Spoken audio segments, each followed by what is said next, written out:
Students, पहले lecture में हमने पढ़ा मेजॉरिटेरियनिज्म इन श्रीलंका। इसके बाद हमने पढ़ना है ethnic conflict in Belgium and power sharing in Belgium, how they accommodated different languages in their constitution. First of all, some main points about Sri Lanka. In Sri Lanka, 74% people were Sinhala speakers, 18% were Tamil speakers. These Tamils are basically people of both Sri Lankan origin and those people who came from India, the fishermen who came from India and settled in Sri Lanka. They are mainly 13% population. ये थोड़ा सा हमने पढ़ना था regarding Sri Lanka कि श्रीलंका ने कैसे फिर अकोमोडेट किया सभी सिनालास को और तमिल्स को। इसके बाद हमने जो पढ़ना है regarding Belgium, accommodation in Belgium, ethnic conflict in Belgium. Belgium में क्या है कि 59% people were Dutch speakers and they resided mainly in Flemish region. जो मेन रीजन था, जो मेन पार्ट्स बेल्जियम के, वहाँ पे ज़्यादातर वो लोग थे जो डच बोली बोलते थे, जो डच स्पीकर्स थे। 40% वो लोग थे जो फ्रेंच स्पीकर्स थे, जो फ्रेंच बोलते थे। वो मेनली कहाँ रहते थे? वैलोनिया रीजन से। जो 1% बाकी था वो जर्मन स्पीकर्स थे। That means out of 100% population, 59% were Dutch speakers, 40 were French speakers, and 1% were German speakers. और दूसरी बात ये है कि जो जर्मनी का कैपिटल है ब्रसेल्स, वहाँ पे 80% लोग थे जो फ्रेंच बोलते थे, फ्रेंच स्पीकर्स, और 20% लोग थे जो डच स्पीकर्स थे।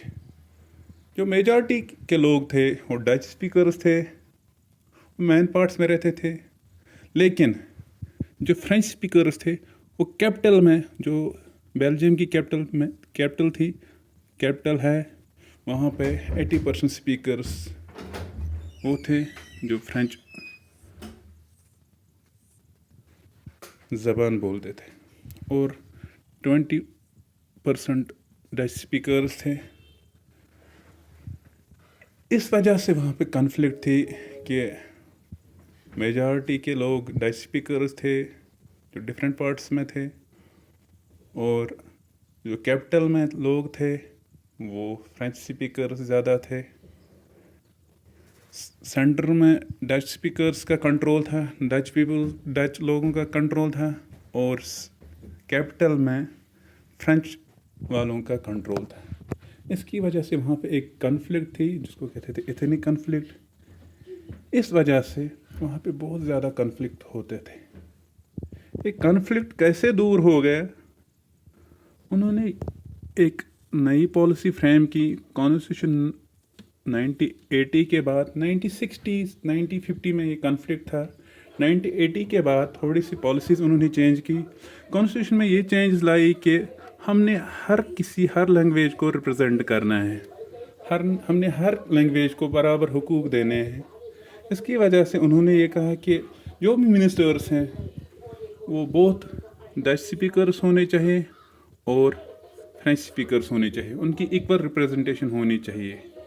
और जो गवर्नमेंट थी उसमें सभी लोग इन्वॉल्व होने चाहिए, चाहे वो 1% फ्रेंच स्पीकर्स क्यों ना हो। येल जन सारी लैंग्वेज बराबर इमन हुकूक मिले, तेल आव तत बाज़ाब्त डेमोक्रेसी वजूदस मज। यह गो तेले हल ये पावर शेयरिंग अत वजूदस मज आय, ये प्रथ कंस चाहे नेशनल गवर्नमेंट सन, सेंट्रल गवर्नमेंट सन या स्टेट गवर्नमेंट, तत आय बराबर रिप्रेजेंटेशन दिन डच स्पीकर्स ते फ्रेंच स्पीकर्स बे 1% जर्मन स्पीकर्स सारे मिले बराबर हकूक एजुकेशन चाहे हेल्थ केयर सेक्टर चाहे कह सेक्टर प्रथ कंस मिले बराबर रिप्रेजेंटेशन चाहे डच चाहे फ्रेंच स्पीकर्स चाहे जर्मन स्पीकर्स यमो थोक नहीं मेजॉरिटी हूँ ख्याल कि सिर्फ मेजॉरिटी गई हकूक मिलन यमो थोक नहीं कि माइनॉरिटी 1% इन दिमो वैल्यू कहें बल्कि यमो कोर फ्रेम पॉलिसी यथ मज यमो प्रथ कंस बराबर ख्याल थोक कि इत जन स्टेटस मज सेंटरस मज कंट्रोल डचुक यमो दितुक तत बराबर रिप्रेजेंटेशन प्रथ कुन लैंग्वेज कैपिटलस मज रिप्रेजेंटेशन ज्यादा फ्रेंच वाले हुंद तत थक बाज़ाब्त रिप्रेजेंटेशन डच वाले हज ते फ्रेंच वाले बराबर रिप्रेजेंटेशन इक्वल रिप्रेजेंटेशन बराबर सारे आय दिन तेल आय बाज़ाब्त तत डेमोक्रेसी वजूदस मज।